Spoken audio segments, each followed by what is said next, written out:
কলম ভাঙি যায়, লিখতে পারেন না, হয়তো কংগ্রেস আমলের চাকরি পয়সা দিয়া, তাহলে এই কলম ভাঙের।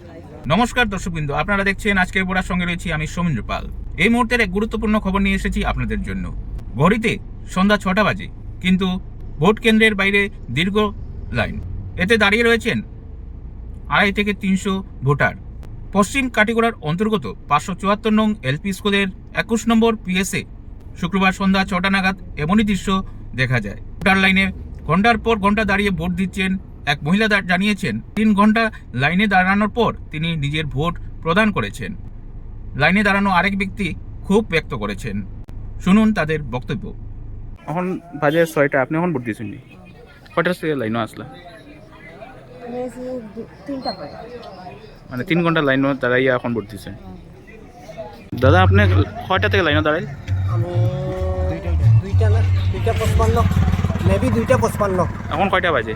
এখন বাজে 6টা 7। এত লেট হওয়ার কারণ? এইটো কারণে কলম ভাঙি যায়, লিখতে পারেন না, হয়তো কংগ্রেস আমলের চাকরি পয়সা দিয়া, তাহলে এই কলম ভাঙের। এটা কোন স্কুল? এটা 574 নং রাজ্যেশ্বরপুর এলপি স্কুল। আপনারা দেখছেন আজকের Barak, a house of Adrija digital media.